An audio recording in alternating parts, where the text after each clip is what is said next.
Now that UFC 304 is behind us, it's time to take a look at all the people who are available and make some great matchups for the rest of 2024 and the very beginning of 2025. And in this video, I'm going to go through all the different divisions where I think there are matchups that need to be made, but I'm only going to focus on the ones that I would be most excited for and that I believe make great fights. And since there are so many potential matchups that could be made, I'll explain why I believe the ones that I've chosen are the top picks. But before I get to that, I want to thank everybody who has subscribed to the channel. You helped me reach my goal of 1,000 subscribers, and I really appreciate that. And I hope to be fortunate enough to hit even bigger milestones in the future. So if you enjoyed today's video, please give it a like and subscribe to the channel if you're not already.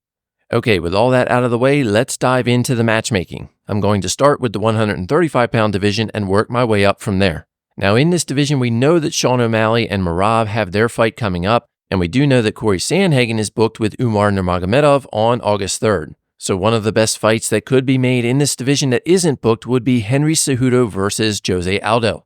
You have Henry Cejudo, who's trying to hang on to relevancy in the division, and then you have Jose Aldo, who's trying to work his way to the top of it. And I think for both guys at this point, one good win could get them right back in the title discussion. On top of that, both of these guys are high-profile names, and they should want to fight each other. And given their styles, I think it would be a really exciting fight as well. So at 135, that's really the only potential matchup that I'm excited about. Now moving on up to featherweight, there's a variety of things that you can do here and people that need to be matched up. You have Yair Rodriguez at number 4, and now you have Arnold Allen, who just came off a tough match with Giga Chikadze. And I'm not sure what the status of Yair is at the moment, if he's injured or not, but I think matching him up with Arnold Allen would be one of the most exciting stylistic matchups that you can do in that division.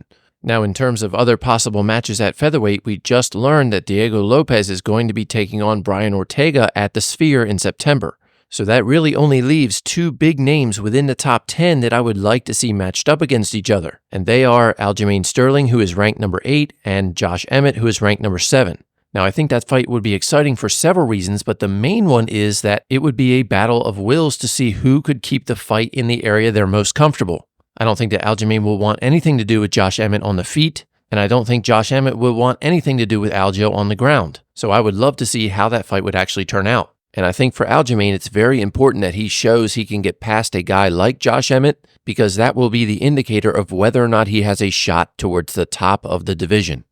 All right, moving on up now to lightweight, there's really not a lot here to do because most of the guys are booked, but the one fight here that I think needs to happen is the trilogy between Dustin Poirier and Justin Gaethje. I think both of these guys deserve a motivating fight for their next one, and we all know from Dustin that he's only going to come back for things that are interesting anyway, so let's make that fight, give him a chance to redeem that loss, and give Justin Gaethje a chance to get back on the horse as well. And the good part about this fight is that neither one of these guys is going to be a serious title contender at this point, so it doesn't really matter if one or both of them retire afterward. And the only other exciting opportunity that you now have at lightweight is Paddy Pimblett after his surprising performance against Bobby Green, but because he's such a star with that kind of potential, you have to be careful about how you're going to manage him going forward. And I think the fight with Moicano is the one that makes the most sense, but unfortunately he's already booked all the way out at the end of September against Benoit Saint-Denis, which is a dangerous fight, so you don't know if he's going to come away from that one injured and requiring some sort of a longer layoff. So you really want to strike when the iron's hot with Paddy and not wait that long, but you also don't want to feed him to somebody else who could take him out, but who doesn't have star potential themselves, so it's a little bit tricky. I actually think the best thing the UFC could do would be to change the lineup, given what happened on Saturday, and give a new opponent to Benoit Saint-Denis, and try to plan Paddy with Moicano somewhere around that same time frame if Paddy would be up for that quick of a turnaround.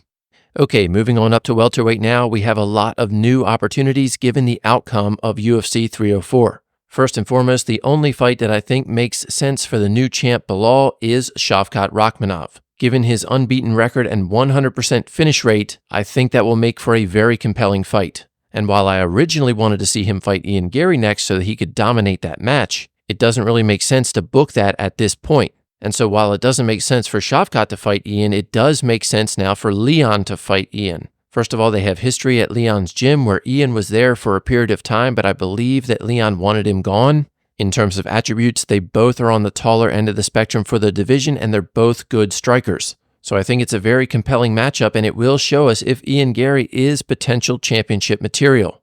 Next up at welterweight, I want to see Jack Della Maddalena booked against Kamaru Usman. It's time for Kamaru Usman to get out of his podcast chair and back in the cage. He's been sitting out way too long with no direction for his career, and he's getting up into his later 30s. So we need to see if Jack Della Maddalena can live up to the hype and pass the test of somebody like Kamaru Usman. And for Kamaru, we have to see, does he still have it, and can he beat the up-and-comers like Jack?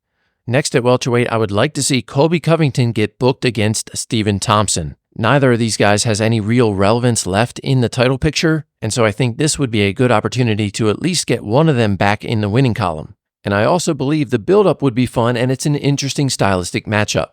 And finally at welterweight, I would like to see MVP get booked against either Jeff Neal or Joaquin Buckley. I think either of those would be a fun stylistic fight, and I'm actually leaning a little bit more towards Joaquin Buckley, because if Buckley is able to get past MVP, then he could propel himself pretty far up into the top 10 for his next fight after that. And if MVP wins, it will help to brush off some of that stain from the loss to Gary.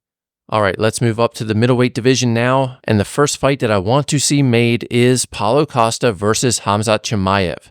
I know that Khamzat was supposed to fight Robert Whittaker, and some people have been talking about rebooking that fight, but I don't think that's the best path forward. I think now is the time to capitalize on the bad blood between Paulo Costa and Khamzat while both of them still have relevance. First of all, I think that's a fight that a lot of people would be interested in seeing. It would be a great opportunity for Paulo Costa to get a win back, and it would also be a great opportunity for Khamzat to come back and have an impressive performance. And as I look at the landscape of the top 10 right now, especially around the title, these are the only two that make sense to me and are exciting as well. Now, as far as Robert Whittaker goes, I think the pathway for him should be dependent on what happens with the title. If Dricus retains the title, then I think the best match to make after that is obviously the rematch with Shaun Strickland. And for Robert Whittaker at that point, it would be the third match with Adesanya. That match would serve as one last lifeline for Adesanya, and we all know that Robert would love to finally get a win over him. Now, if Israel wins the title fight, then I think you have to do him versus Shaun Strickland. And at that point, it would be a great time to do the rematch between Dricus and Whittaker. You know that Rob wants to get that one back as well, and it would also be the best way for Dricus to keep himself right there at the title picture too. So that basically would mean that Shaun Strickland gets a title match next no matter what, but the fact of the matter is he soundly beat Adesanya and he had a razor-close fight with Dricus, so regardless of whether you like him or not, he deserves that opportunity.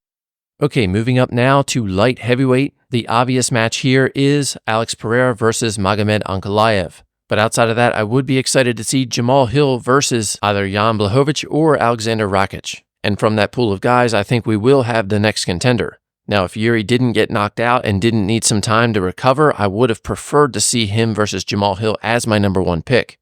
And moving down in the rankings a little bit, I would like to see Dominic Reyes get a fight against Anthony Smith. I think that's a very winnable fight for Dominic Reyes, and at the same time, it's not an overly dangerous fight for him, and I think if he could get that win, it would go a long way to fully restoring his confidence. And of course, it would be really cool to see that guy rise back up after such a difficult period in his career.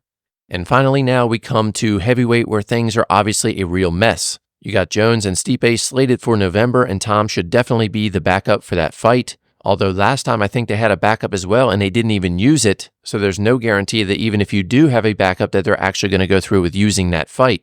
But I feel like at this point both John and Stipe are going to retire after their fight no matter what happens. So we have to look at the next best thing, and for me that's Cyril Gane for Tom, because if John does retire, then getting a win over Cyril Gane would be the best way to claim dominance over John Jones from a legacy standpoint.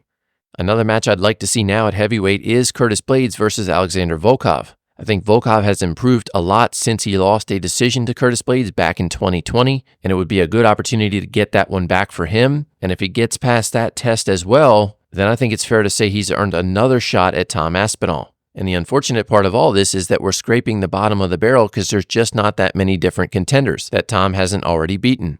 So those are all the matchups across the different divisions that I would like to see made next. Let me know down in the comments if you agree with these picks, or if there's something I missed or matches that you like even better. And once again, if you enjoyed the video, please make sure to give it a like. I really appreciate that. And please also subscribe if you're not already. Thank you as always for being here. I hope you have a great start to your week, and I look forward to catching you in the next one.